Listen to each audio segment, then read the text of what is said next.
these kind of things. Like now in our area, it is very hard to give these positions to a lady. Some of the positions we gave, I can assure you, it's just, you know, it's as if there is no even person.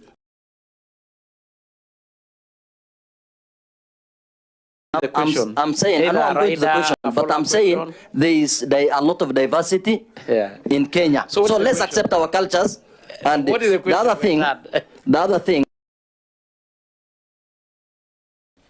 in our area now, in Northeastern, and where I come from, most of the chiefs that were employed before devolution and even before were illiterate, completely illiterate. They have never gone to class. Waziri, I'm saying most of the chiefs were illiterate before 2009 and before. And let me tell you, those ones are now retiring, almost all of them. And those are the people that we rely on.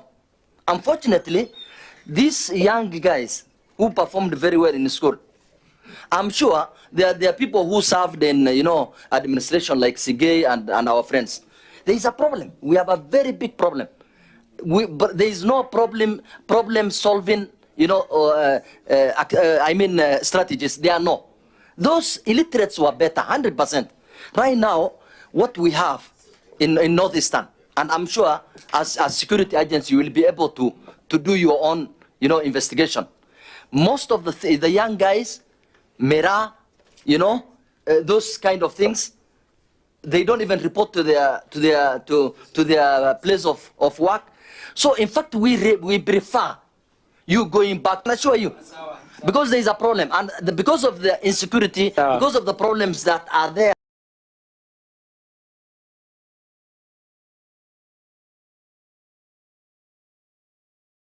They are the ones who can solve the problems. They are part of the society. And in fact, very soon, even MCS, my dad was a councillor and a mayor in Madeira for 20 years. He was an illiterate. He never went to class. And one of the most popular councillors in the area, most of the MBC are aware. Right now, when we got these literate ones, there's a problem. We are not going Thank you so much, Wetad. I know CA can confirm. He's a friend to your dad. You ever said that. Kaunya, 1 minute, please. We quite have a lot of questions. Thank you, Chair. Chair, what I wanted to emphasize is one point Honorable Manduku mentioned. The issue of due diligence is very important for chief selection. What I've noted based on my experience, and I think Honorable Segei, we were in the field. At that time, we had very, very disciplined chiefs and very hardworking. So two things I've noted. So one is kindly ask a question. You know you are making a comment. Kindly make a question so that we move. Chair, I'm addressing the point that was raised about due diligence. And mine is really just a comment to say that the ministry, the CS, should take serious consideration of the aspect of due diligence when appointing chiefs and assistant chiefs. And that is very key, because if we want chiefs who will deliver, that's important. Chiefs definitely must be resident within the areas. Where a chief is appointed from outside and is non-resident, it becomes a problem. And I think finally, Chair, there is the issue of empowering these chiefs. You need to empower these chiefs so that to move. So, Waziri, back to you.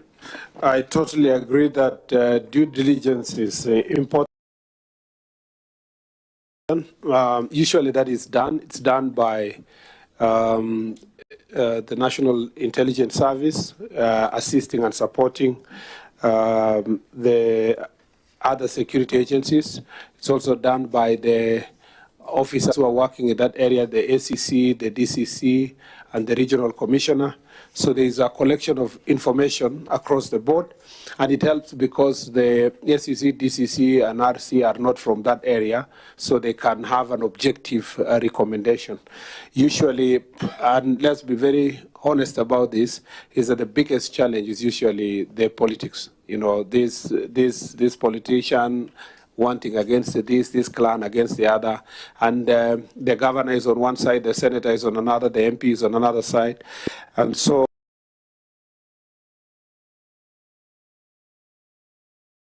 all these issues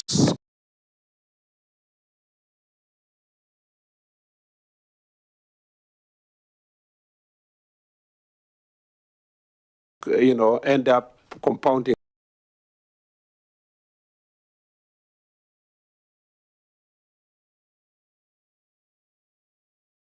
Actually, very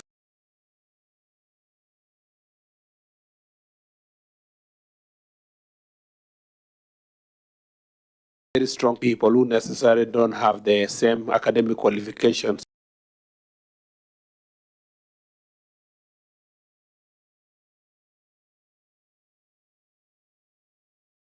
Whether in Kerio Valley region or the North.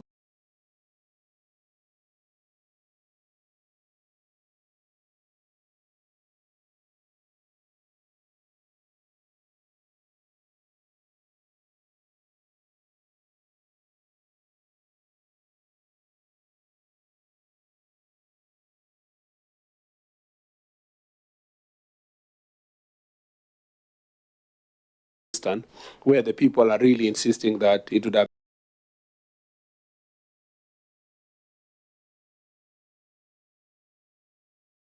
been nice to have this person become the chief, even if they are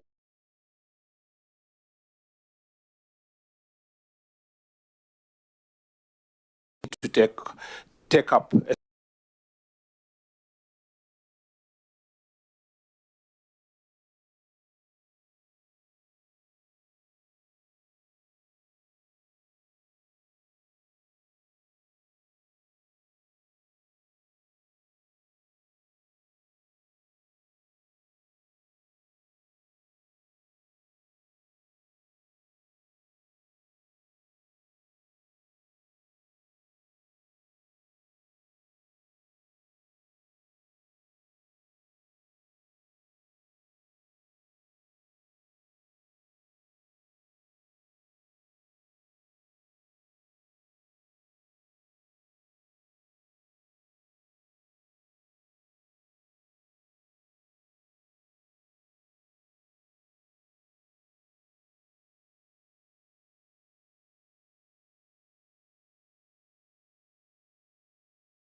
especially at the lower level.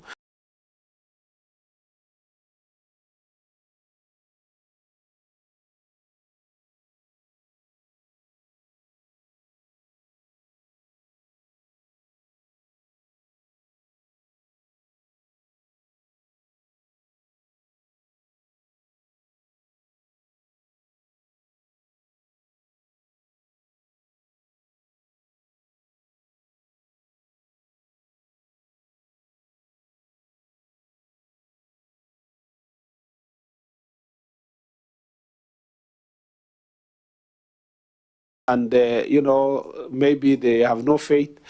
What I would say is that, yes, it is true that we should be able to expedite the process, but it's also true that once you are a chief or an assistant chief, you should be impartial in your service. The fact that you will do it for your clan or the other is a problem. We keep receiving intelligence reports of some chiefs who are involved in clan fights or intercommunal fights, supporting their clan against the other one. That should not be the case, and that even attracts disciplinary process if such a chief was to be found. So chiefs also, beside coming from certain area with certain clans or certain tribes, especially in border counties where we know that communities are living across each other's border. Chiefs must be very sensitive to ensure that they understand that they are serving Kenya. They are not serving their clan or their community. So notwithstanding your concerns, it's very important for the chiefs, as we continue training them, to appreciate that they are serving Kenyans, regardless of their community or their tribe. Yes, I agree with the Vice Chair of the committee that we need to have a determined time period, and I take it as part of the reforms to make sure that we go and agree on, even if the process takes long, but not later than a certain period of time. If we say 6 months or 3 months or 6 months, it should reach a particular period of time that a vacancy should not be, unless really a court order or some other issues. But the normal filling process must have capped timeline, and I take it positively that it will be part of our engagement with Public Service Commission. And then what was the other? Affirmative action. Yeah, I agree. We have already agreed on affirmative. Just on a light note, that Honorable Rosa, she can also leave her husband in bed, or they can go together with the husband. In any case, they signed that for good or for worse, the husband can escort her. She goes and does, and there is no problem. And then I think I have captured generally all the issues that were being raised, except, yes, I think all those issues. Thank you very much. Actually, these processes, even though I am defending here from the ministry, largely the process is introduced from the Public Service Commission.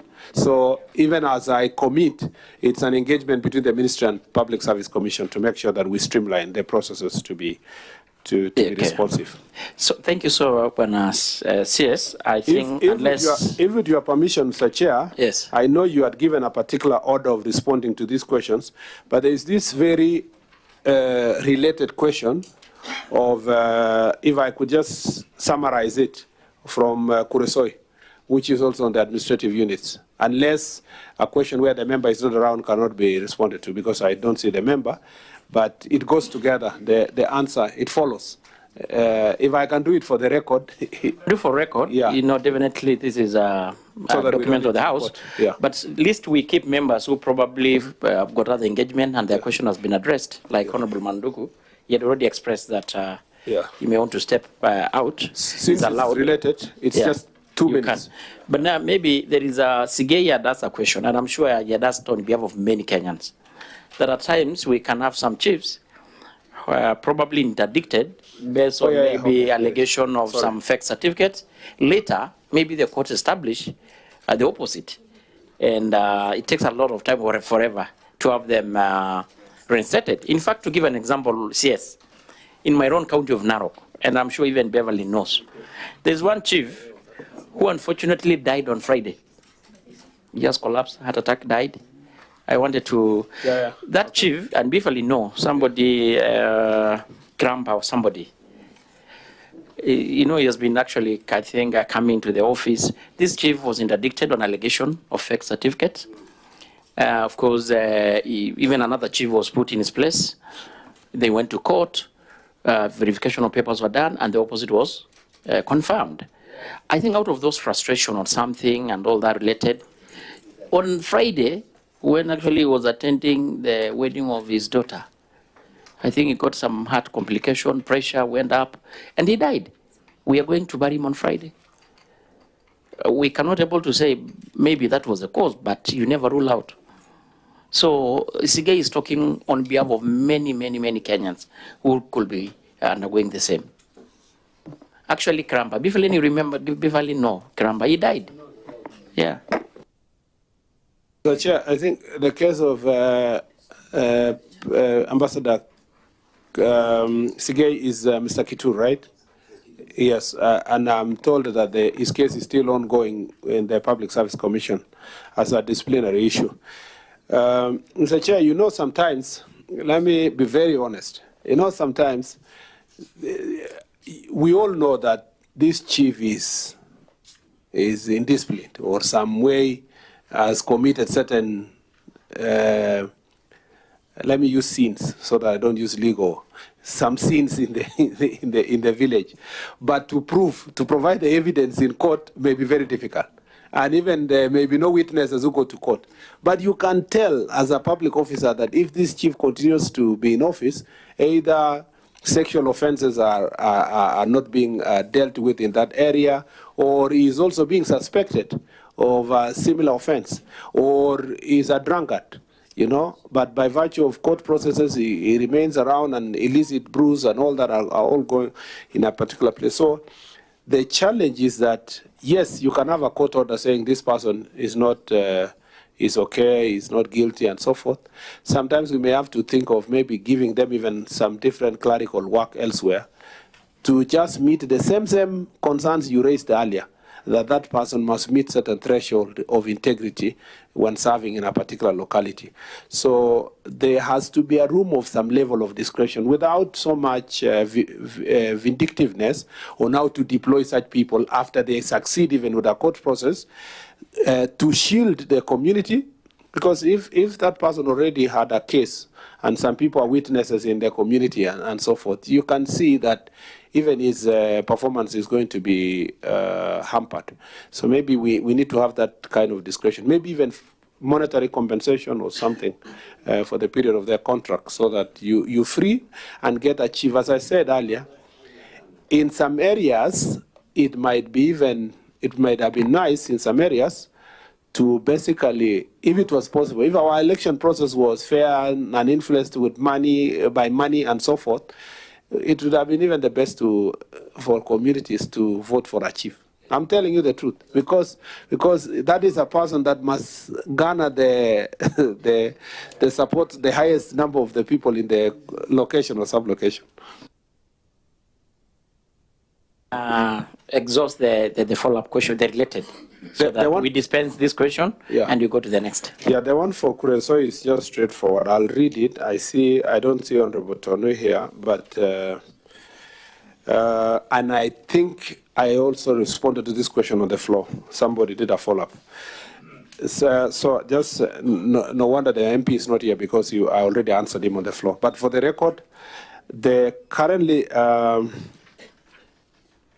Wait a minute, this is for number 5, so I meant number 4. Number 4. On number 4, Mr. Chair. Kureso, yes, thank you. Mr. Chair, person to powers conferred under Section 14 of National Government of Nation Act. I think I answered this question, Chair, on the floor. So let me not reread it. That's what I said. Yeah. Out of the 13 or 11, 2 already dispensed of. I answered that. You did respond on the floor. And then, question from Honorable Koech and one from the Kuresoi. I don't know if I answered Chepalungu. I don't remember. The one for Victor, which is also one page. Mr. Chair, let me just read it. A member of Parliament of Chepalungu constituency, Victor Koech, requested regarding a statement regarding the operationalization of administrative units in his constituency, particularly status of operationalization of Chebunya and Kongasis divisions, report on the delay in operationalization of cassetted units and timelines for activation, and measure taken to align administrative boundaries in the affected areas to ensure constituency with political boundaries, particularly in Nyangores ward, to avoid residents being disadvantaged during recruitment. Currently, number 1, Mr. Chair, is that currently Chepalungu sub-county has 2 existing divisions, that is Sigor and Siongiroi. Divisions, the gazetted administrative units in the state sub-counties are as follows. We have Chepalungu, Chepunyo division, which is Tilangok locations and Nogirwet sub-location. We have Kongasis division. We have, these are the locations, Tilangok, Kamongil, Koimiret, Kabisoke, Kapole Seroi, and Kabolwa. And then locations are Nogirwet, Kamosiro, Kamotio, Sokoror Bay, Kipkuror, Mukenyi, Kapsaiyalel, Kablele, Kimatisio, Kimananga, Kosia, Chebelion, ak Labotiet. At the moment, the ministry has not received a budgetary allocation to facilitate operation of all gazetted administrative units across the country. Mr. Chair, report on the delay in operationalization of gazetted units and timelines for activation.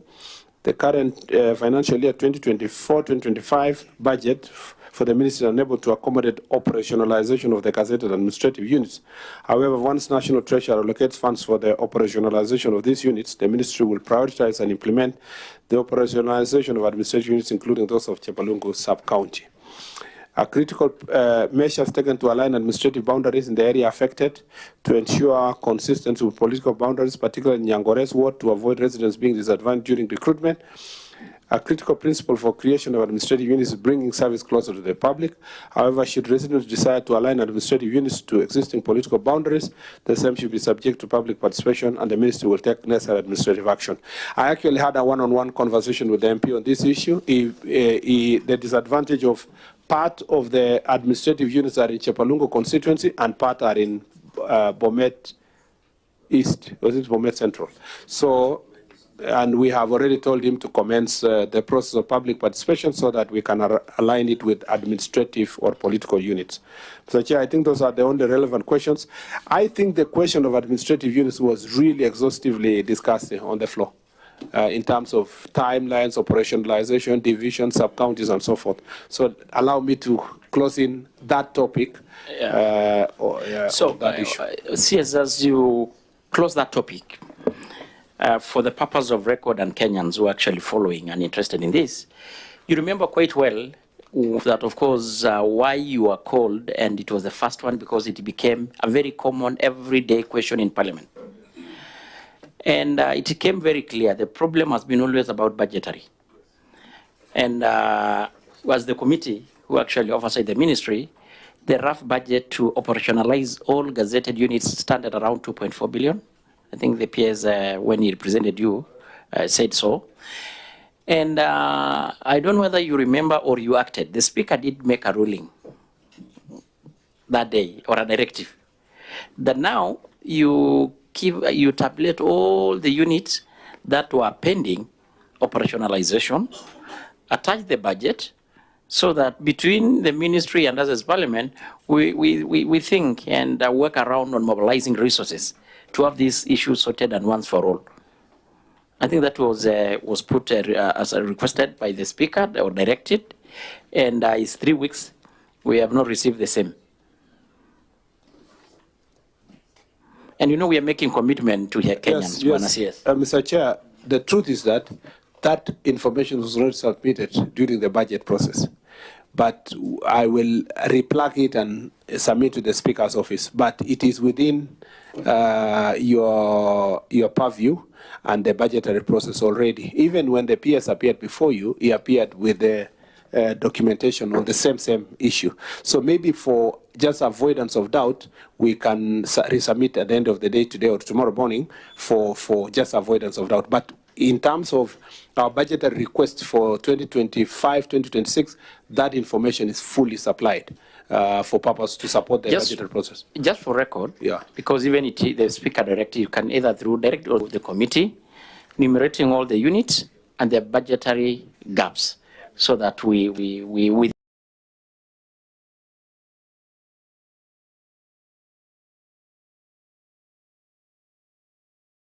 in Parliament also, as an appropriating institution, we can see how to help us. I will do that latest tomorrow morning. Okay. Yeah. Lastly, before you leave there, I want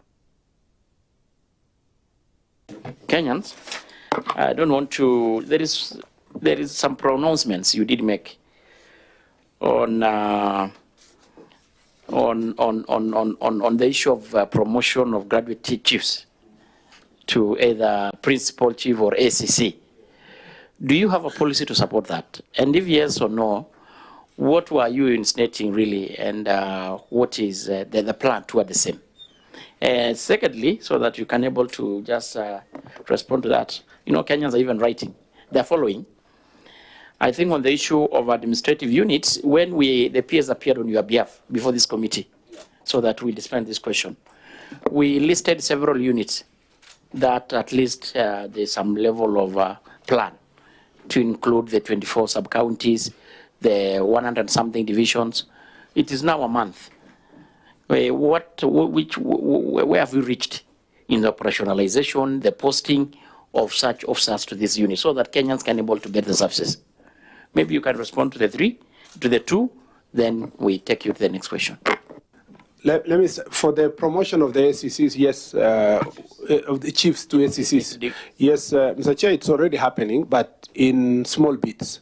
But what we have agreed is that when we advertise the next lot of SCCs, we will ring fence a certain number for the chiefs. Say if you do 100 SCCs, we agree after consultation that we'll do 30 be given to chiefs who meet the qualification, so that they can feel, Mr. Chair, that they will be encouraged, it will encourage them, for as long as they meet the minimum qualifications. The same way all other adverts in other ministries require, these positions are reserved for those who are applying internally, and then the rest is externally. So it doesn't need new policy. It is within the framework of public service requirement, but we will now be deliberate to say that this number can go to chiefs, and this number goes to new cadets or new graduates who come from outside the public service sector itself. That, and also in the revision of the policy, we have agreed, based on my public engagement with and the feedback from the chiefs in the Coast region after visiting the 6 counties, we think that it's important now in this review process to have clarity on scheme of service progression. Even for a chief, even if he's not going to be an ACC, they should not stagnate at the place where they were hired perpetually.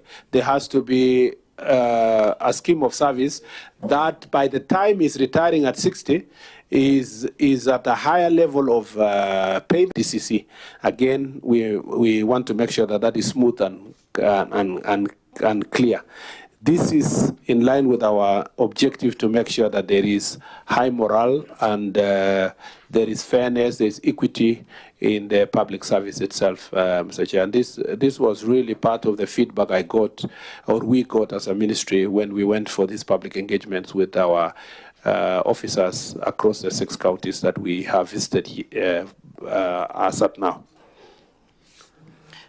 Actually, just so that you respond to that, there is even an anonymous officer who has written, Honorable Mheshimiwa Chair, we are following the proceeding with the CS. Please ask him some question on delay in promotions. Some officers have stayed in one job group for 7 years. That's SCCs. Also, when it comes to training, of course, which guarantees them a career progression, there is a lot of biasness. For example, diploma courses, which is organized by the government, officers employed in 2015 have not attended the Kenya government School of Government, yet officers employed in 2021 have been taken. Mr. Chair, if you saw my, again, for people who followed the public engagement we had in Coast, the SCC Barasa in Kilifi, for example, made a very passionate presentation, which, Mr. Chair, because he was an ACC in my county when I started politics in 2013, he compared my career progression to his. Mr. Chair said that he saw me campaigning, and now I have moved all the way to being a CS. Almost 14 years later, he's still stagnating in the same position.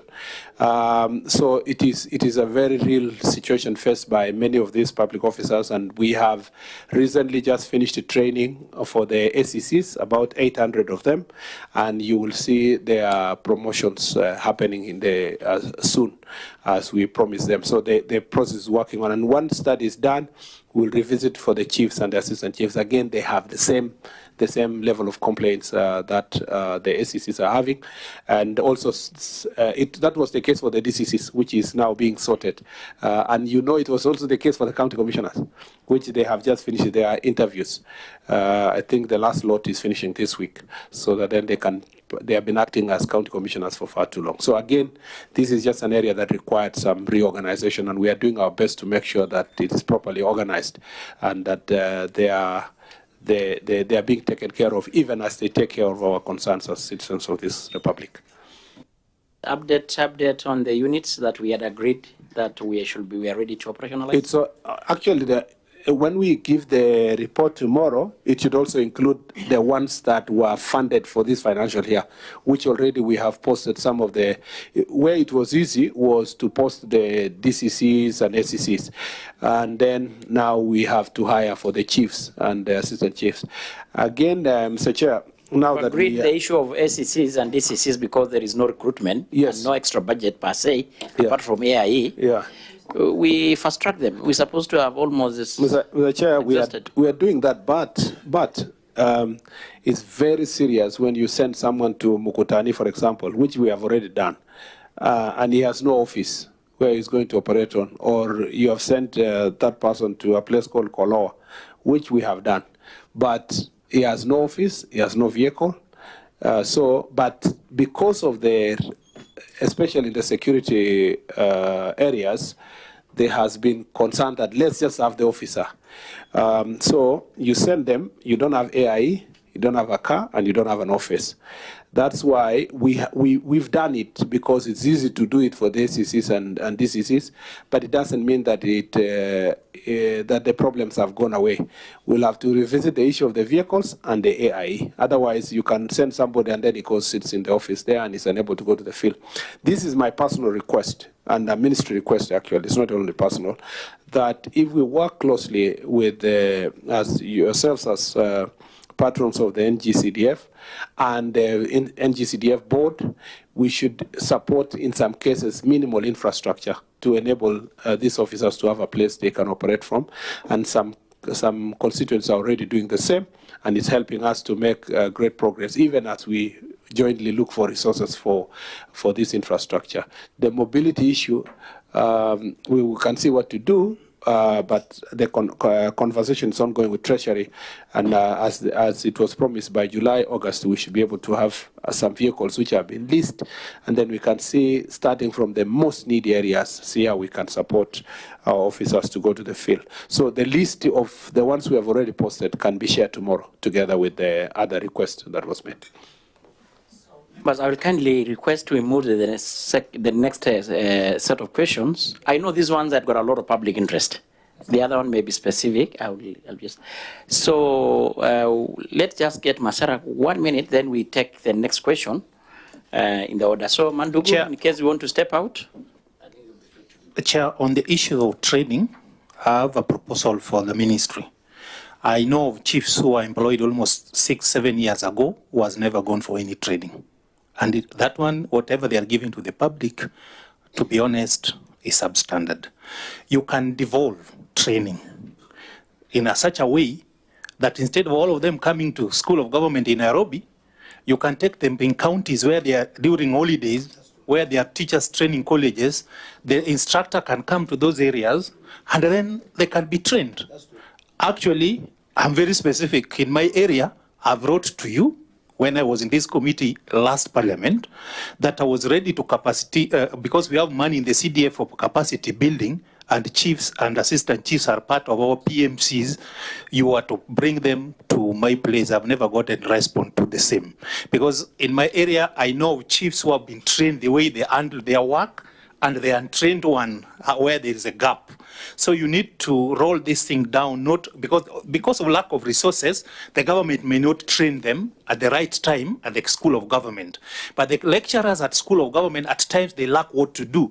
You can have an arrangement with the county so that you can train these chiefs and assistant chiefs at the local level. It will be less expensive but very effective. That's my proposal, Chair. Two things that we can take from the Honorable Masara. First of all, the schools, the School of Government is already, we are in conversation with School of Government to decentralize the training. Because if you have about 13,000 chiefs and assistant chiefs, it will be unwise to bring all of them to Nairobi, to APTC for the training. So already the process is ongoing for decentralization.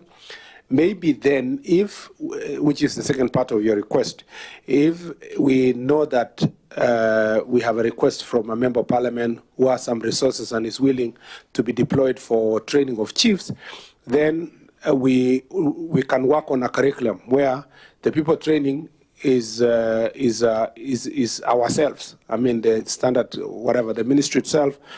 And then the resources can be channeled in an agreed manner to say it will go to School of Government so that they can buy 1, 2, 3, 4, or they can meet accommodation, and then the training and the training curriculum can be done. That partnership, I don't see anything wrong with it. We're already partnering in building police stations. We are building together administrative units. Training for the chiefs will be very, very much welcome. I think let's just work on the curriculum, how it will look like, and the accountability for the same. Yeah, that's all. This question straight to the warriors and the rest. I know this one's specific to individual counties as opposed to the chiefs.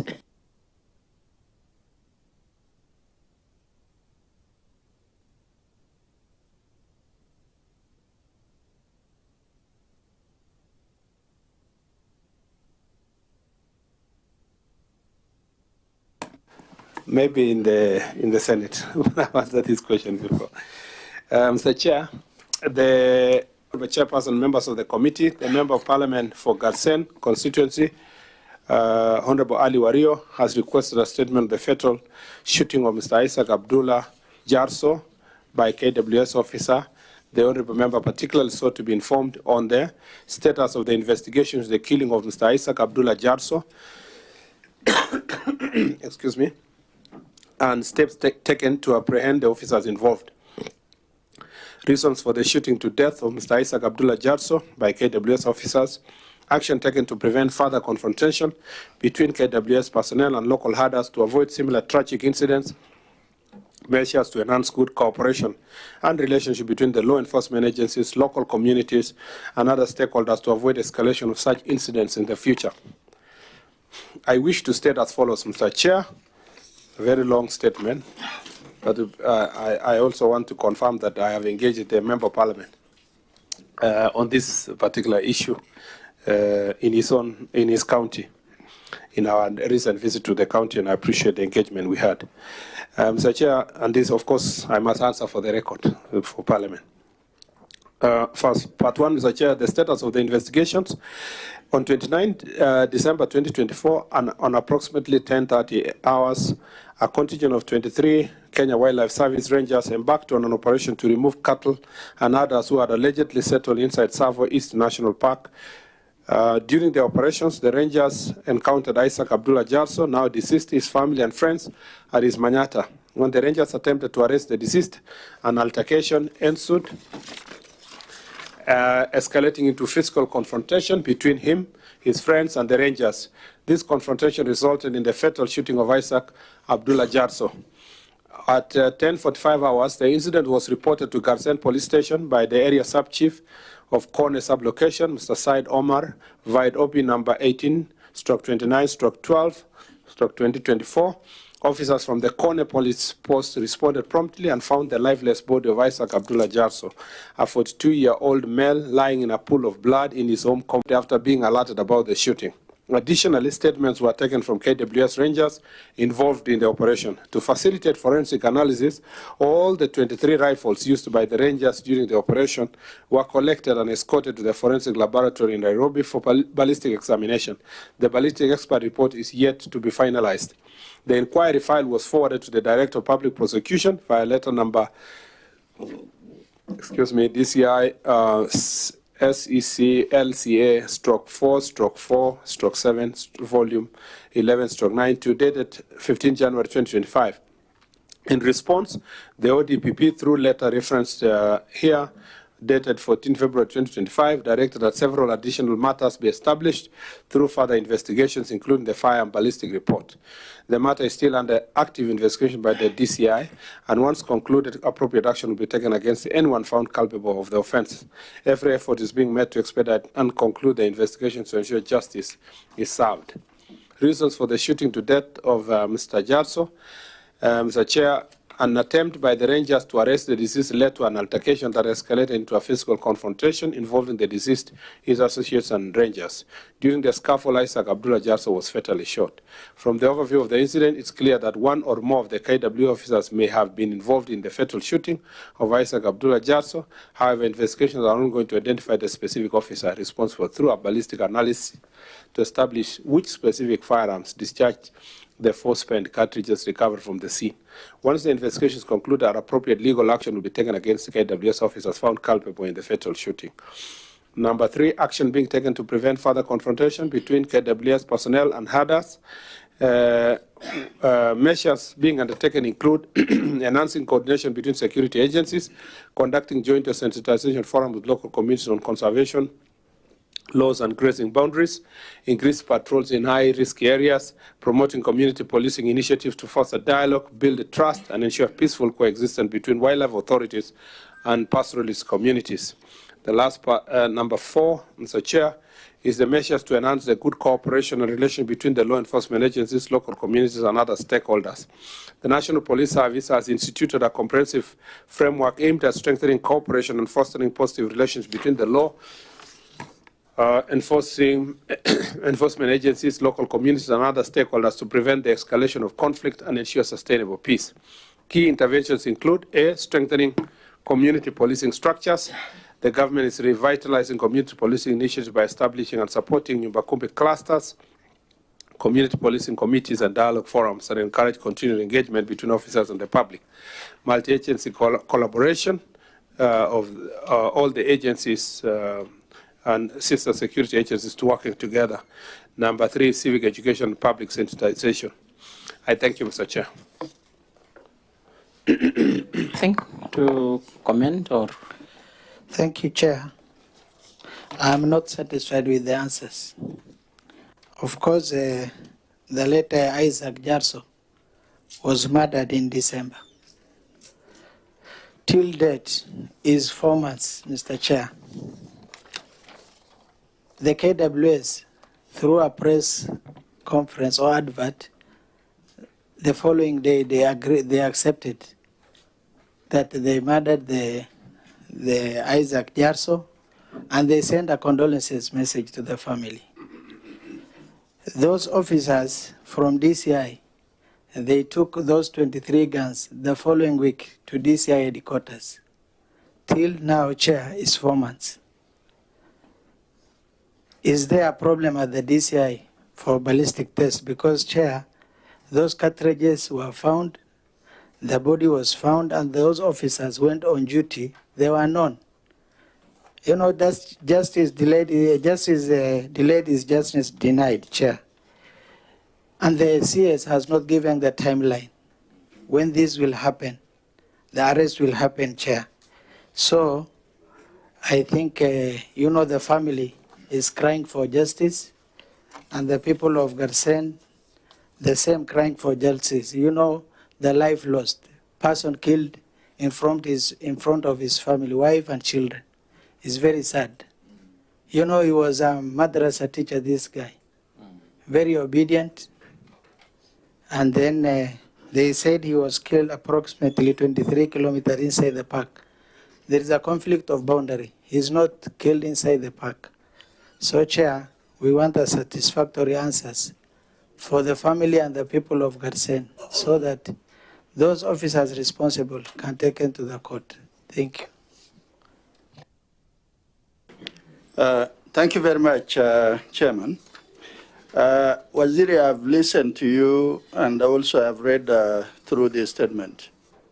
I think that is why they say sometimes a local action can have a strategic effect, because when we are told that 23 KWS Rangers were going to arrest an armed civilian, and in the process he was fatally shot, I think the sums are not really adding up. And I think this is a clear case of travesty of justice, that the minister is wanting to do a good job or at his headquarters, but somebody at the ground is really trying to make sure that the laws of the land do not add up in the end. So for that reason, the only good thing they did from the beginning is to follow the law that all those 23 guns were actually confiscated and they were taken for ballistic. That is the law. But I think even among those 23 rangers, there must have been a commander. They must have identified who shot this fellow. If there was even confusion, then it could be between 1 or 2 rangers. So for that reason, listening to Honorable Ali there and also your response, I think as a committee, what we really want to ask of you is the DCI must, within the shortest time possible, give us a clear indication of people who must come before the law. Because if up to now nobody is before the court, it simply means this is an incident that will slowly die, will lose trace, and at some point now even files will disappear. So for that reason, I think the honorable member is very clear, and also you are very clear in your response. Please give us a timeline so that people must do their work. Thank you, Honorable Chairman.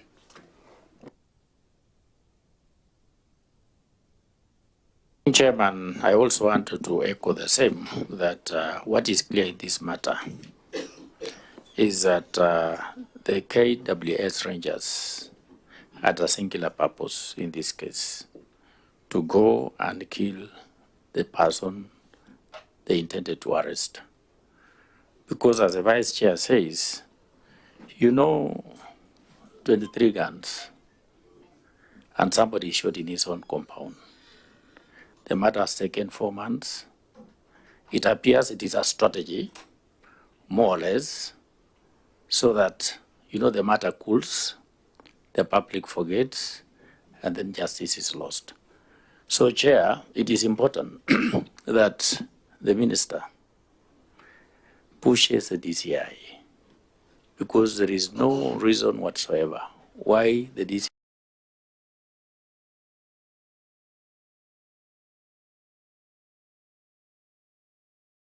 gotten for the bereaved family. It is important, Chair, that it is expedited. Otherwise, let it not be a strategy, because this is a very poor person, so that the family loses. Thank you. Because I don't think there is no much really extremely very worrying. 4 months down the line, in fact, from your own report, it's a clear admission by the KWS that, of course, they did shoot. The only question was which gun discharged the bullet. And as you are aware, it is under your docket. We have been allocating a lot of resources to the DCI, to including the forensic lab, so that the issue of forensic and ballistic becomes speedy. So the easy conclusion here, it's not rocket science. Somebody somewhere must be trying to cover up. That is the only conclusion and reason you can give. So I want to direct this so that we don't belabor on this. Kindly, Buenos, it was not just for formalities and that we call you and this statement was sought. Maybe you can tell us maybe how much time you need so that you up and give us a follow-up question, a satisfactory question that is convincing that justice is being done to this poor Kenyan.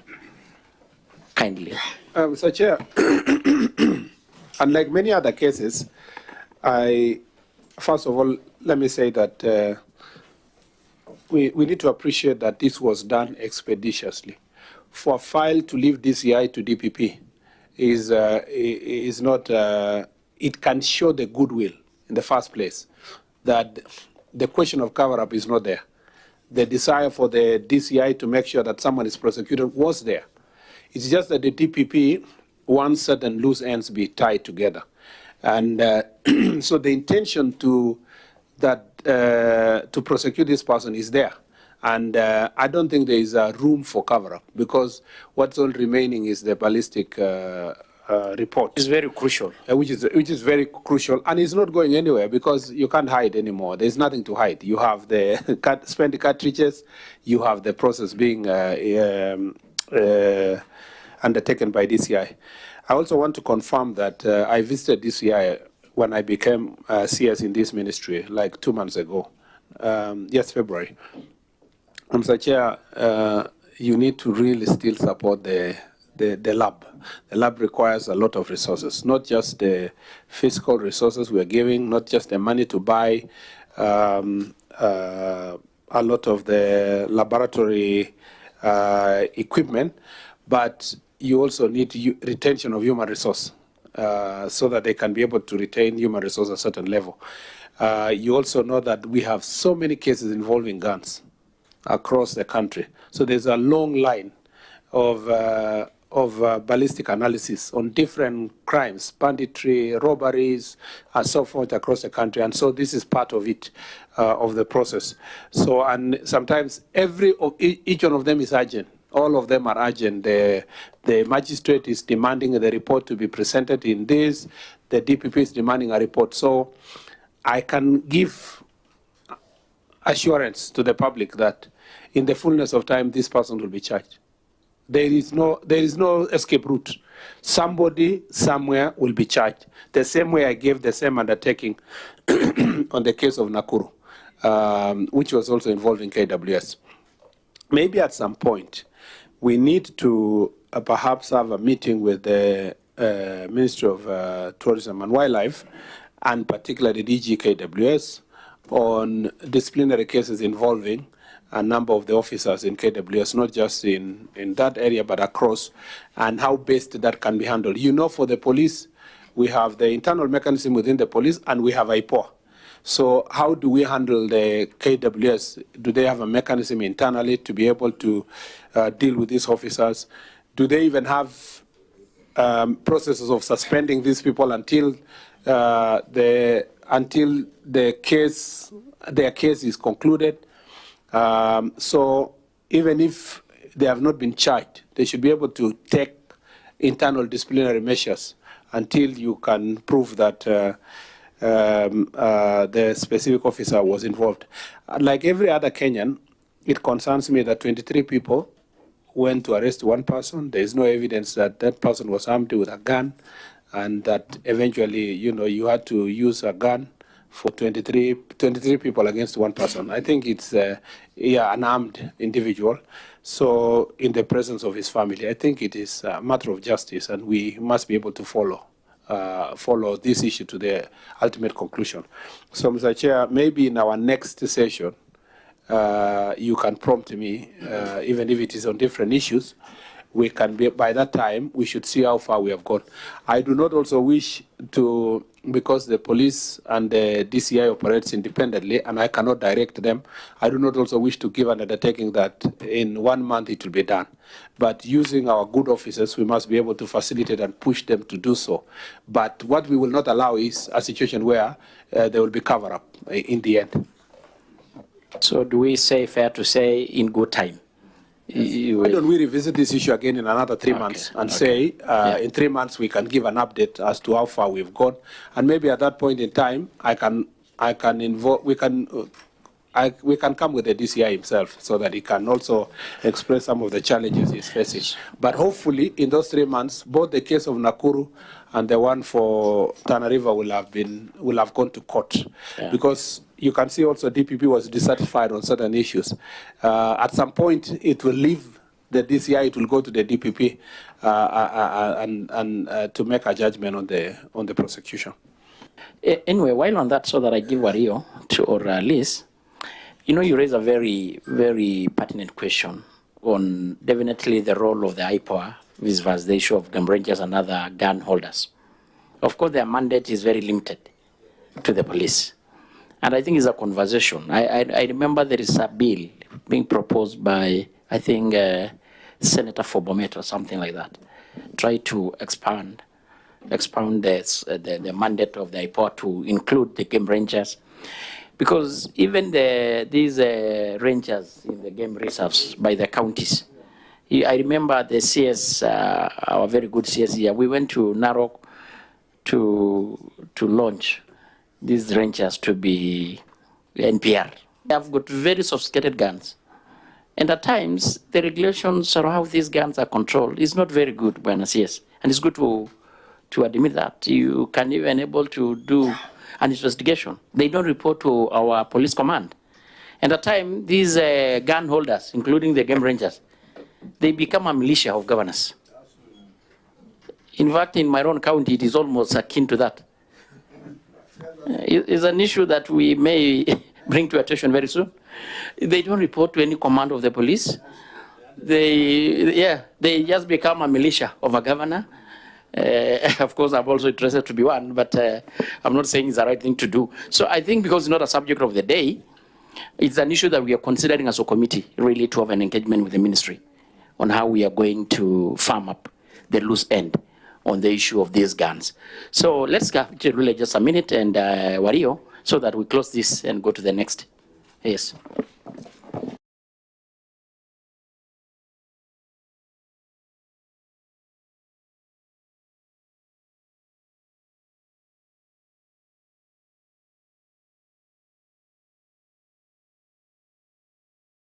And I really want to thank him because the other day he was in Nakuru, he was able to speak to the parents. But I'm happy that, again, he has repeated that he is going to bring all these reports in 3 months. But CS, it is so scaring to discover that the people who are supposed to protect the lives of the people are the ones killing these innocent people. And what I want to ask to as a member of this committee, as a leader from Nakuru, if someone is found to be having maybe he has done some mistake, I don't think it is right for the security people to kill instead of arresting and taking them to court instead of killing. It's a concern and it's really bringing a lot of problems everywhere. As parents, we cannot allow this. As leaders, we cannot allow this. But I want to thank you because you've committed yourself that in 3 months you'll bring a report that will speak on Honorable Warriors and the Nakuru matter that concerns the AWS and Kenya Forest Service, where 2 people lost their lives and parents are still waiting for the reports. Thank you. You want to talk about it? Yes, the killing. Then we give thank you, Chair. For the purposes of record, my name is Professor Akuja, Member of Parliament for the constituency. Chair, I think KWS has been spot on killing innocent people. A case in point is where KWS sprayed bullets using an helicopter in Turkana, in Lake Turkana. Members of Parliament for those particular constituencies, especially Turkana North and Turkana Central, raised us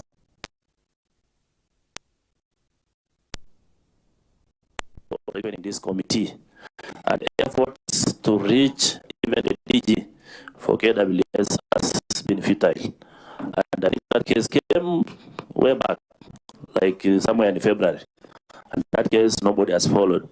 So KWS has gone even beyond using helicopters to spray innocent people and kill them, and they're not taking anywhere. So CS, you need to comment on that because that has been raised several times and nobody is giving an ear. Thank you. So before I want you to know on the issue of the electoral, actually it came to the House separately. And even the speaker suggested that we had a joint meeting between the Interior and the DG KWS. But the DG KWS, I'm sorry to say, it became dodgy. Dodgy. And so kindly, this is your docket. I think I follow up on your suggestion of my colleague. Maybe you look out for convening a joint so that we see the intervention on the killing of Kenyans in Turkana by the KWS. So maybe let Kai, then Wario, you will wrap up and we'll close this. Thank you, Chair. For the CS, we see it in the corporate, we see it in the developing societies. Because when we ask about how long will it take to finish a forensic test, we're talking of 3 months. Is it possible within your plan as